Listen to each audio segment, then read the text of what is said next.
Hi,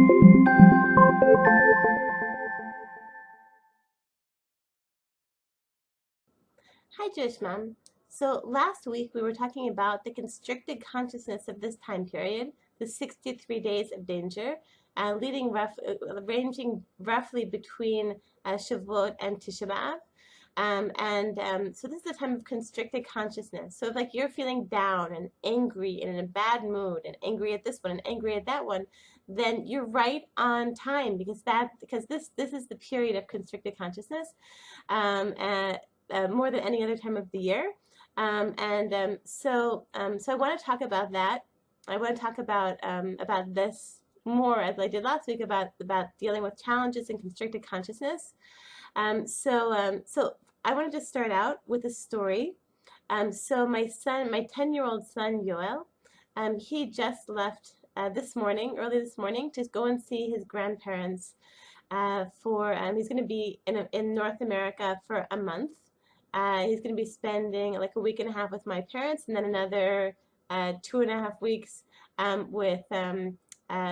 in Canada with my husband's family.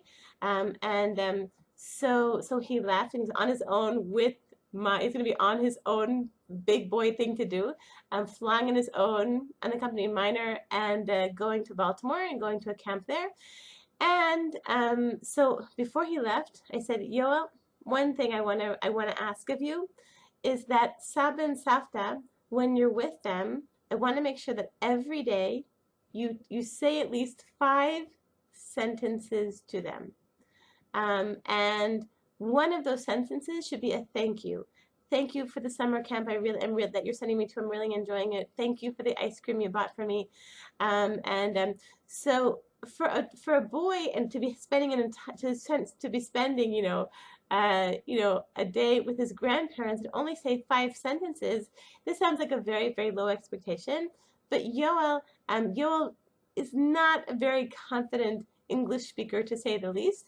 And he would really rather not, probably in English, he would rather just kind of keep his mouth shut.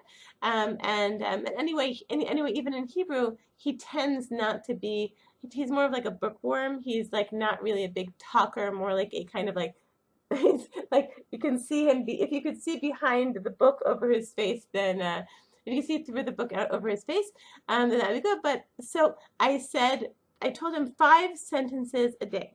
So the reason I'm telling you about this is because this sounds like a very, very, very low expectation. For a grandchild, spending time with the grandparents, to say 5 sentences a day, something that could take, maybe 2 minutes to say 5 sentences, but for Yoel, that would be a really big improvement for him to say 5 sentences. Not because he means to be, antisocial, but just that, whatever. It's just how he is. Maybe like a whatever. So the reason I'm mentioning this is because I often talk about in these pep talks, I talk about a concept I learned from Rabbi Niven called taking your next step in Avodat Hashem, taking your next step in serving Hashem, like the next good thing you can do, the next right thing to do, considering your situation. And for Yoel, the next step in Avodat Hashem is something that seems kind of ridiculously small, saying 5 sentences to his grandparents, whom he loves very much, by the way. That's like, I'm just mentioning that as an example, as a model for us of how small taking your next step in Avodat Hashem, your next step in serving Hashem, needs to be. Okay, so I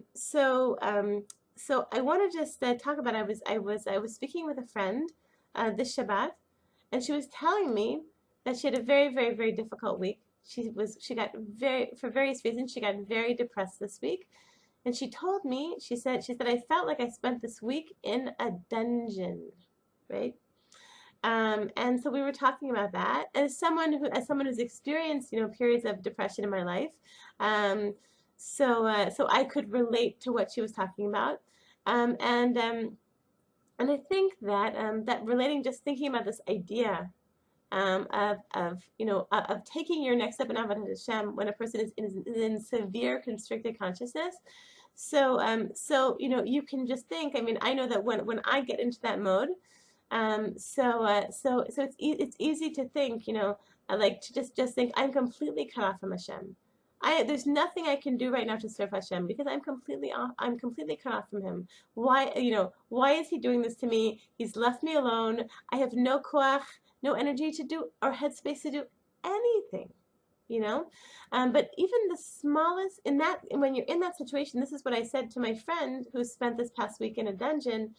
I told her like that if you can take the smallest step, and take the small step, go, getting some exercise, even just picking up the phone, making the phone call to speak with a psychologist or a psychiatrist, or with a rebbitzin or a rabbi or someone who can help you out of your situation. Doing something fun, taking yourself to a bookstore, taking yourself to the mall, doing something to pull yourself out of the constricted consciousness. And that very, very small step, the equivalent of Yoel Weisberg saying to his Saba and Savta, thank you very much for the ice cream. Okay? Something that small, something that microscopic, is actually, on a spiritual level, it's huge. So Rabbi Niven was talking this week about this, and he was talking about how when a person is severely challenged in terms of that person's midot, in terms of that person's character trait. Let's say a person who struggles with depression, a person who struggles seriously with anger, or various other emotional challenges, serious emotional challenges that a person could have. He said, if a person goes from saying, yelling, a person like a mother who goes from yelling at her children 10 times a day to 9 times a day, for externally on the outside, it looks like this person is a very, very bad mother. Anyone who sees them would say like, oh, she's a terrible mother, she's the worst. But really, on a spiritual level, by going from 10 to 9, this person is making tremendous spiritual strides. According to what Rabbi Niven said, is a person who goes from 10 to 9 times getting angry at the children. I'm sorry, not getting angry, yelling at the children. So that person is on the same level, in my own words, I would say, as Rabbi Kanievsky sitting in Bnei Brak and learning Gemara for 10 hours, or Rav Kaduri Zatzal learning Zohar for 24 hours straight, or Harav Cook sitting and learning Torah, or teaching Torah for a whole day. Like that's the level that we're talking about of spiritual accomplishment of that mother who yelled 9 times and not 10 times. It's the same thing for a person who's in severe constricted consciousness. The person who goes on a walk around the block, the person who lifts up a phone to a friend, the person who lifts up a phone to speak with a psychologist, the person who just takes that small step. The equivalent of thank you, Sab and Sapta, for the ice cream. They are on the level of the greatest spiritual greats of the century. A friend taught me something nice. She said that when she wants to feel Hashem close to her, when she feels like she needs Hashem's help, she reaches out like this. She reaches out like this to reach, and she feels like she's reaching Hashem's hand. And I think that I even say, a person who's feeling that low, who can just go like that, Hashem, I'm reaching out to you. Hashem, I need you. I feel so alone. It's on the level of these spiritual greats that I mentioned. So on that note, I just want to bless all of us. This is a time of constricted consciousness, and it's very, very common during this time period to be really struggling with feeling down, to be struggling with anger, to be struggling with all sorts of emotional experiences of emotional manifestations of constricted consciousness. And just you should know that within this, to take the smallest step is really, on a spiritual level, it's huge. It's a Mount Everest on a spiritual level. And so I want to bless all of you Jewish fans with the wonderful week.